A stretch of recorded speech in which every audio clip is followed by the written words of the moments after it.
Alors je vais vous parler des ascenseurs hydrauliques placés sur la tour Eiffel.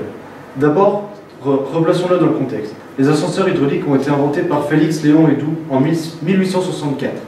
Ensuite, avec l'aide des frères Otis, dont est née la grande entreprise familiale Otis qui met les ascenseurs dans les plus grandes infrastructures au monde. En 1889, 5 ascenseurs hydrauliques ont été installés sur la tour Eiffel. Comme on voit ici, c'est un système d'ascenseur qui comporte un chariot sur lequel sont fixées les deux cabines qui sont à l'horizontale grâce à un système de redressement.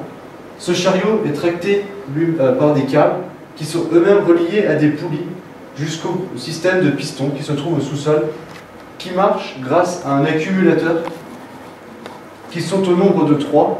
Chaque accumulateur pèse environ 200 tonnes et sert aussi non pas que de réserve électrique mais aussi de réservoir d'eau à très haute pression, entre 40 à 60 bars. Ensuite, ces accumulateurs font mettre en mouvement le piston qui fait bouger le chariot et donc par ce fait font bouger les câbles et les poulies. Mais ce chariot fait aussi bouger le piston, donc c'est un système qui marche dans les deux sens.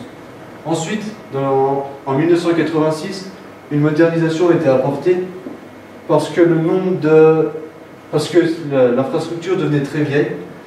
Le système hydraulique d'eau à haute pression a été remplacé par un système d'huile à très haute pression qui permet d'avoir des nouvelles performances, telles qu'un très grand nombre de passagers montés à 128 mètres du sol, à une vitesse d'environ 6 mètres par seconde, alors qu'avant, avec un système hydraulique à haute pression, la vitesse était d'environ 2 mètres par seconde.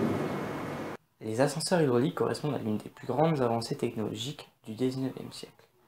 On peut aussi dire que Gustave Eiffel a placé l'une des plus grandes infrastructures au monde à l'intérieur de sa tour. Et ce n'est pas les 1665 marches jusqu'au sommet qui vont nous faire dire le contraire.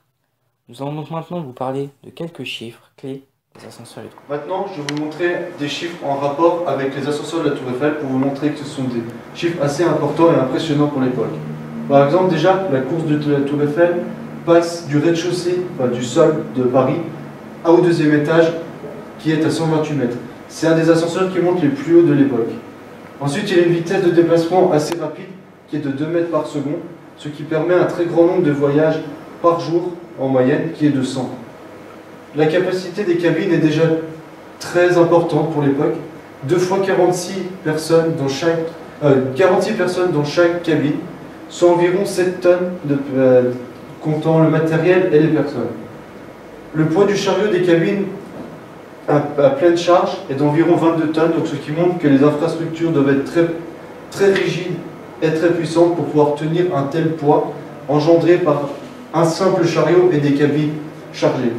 Ensuite, on voit que l'ascenseur de la tour Eiffel a une puissance assez importante car il génère environ 300 kW et ceci grâce aux 3 accumulateurs.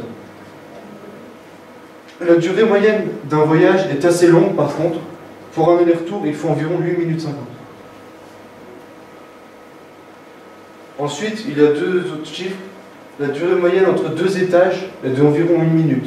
Donc ce qui montre que c'est déjà très rapide et qu'on n'a pas longtemps entre 2 étages. Ensuite, entre chaque étage, il y a quand même une durée d'arrêt obligatoire qui est de 1 minute et 15 secondes. Et on peut montrer que les ascenseurs sont très bien maintenus parce qu'ils sont tenus chacun par 6 câbles de 2 x 3 de 28 mm de diamètre, dont chacun peut supporter 2 fois la charge totale maximale. C'est-à-dire chaque câble pourrait supporter environ 44 tonnes. Et on peut montrer une statistique assez impressionnante, c'est que chaque ascenseur parcourt environ chaque année 5000 km.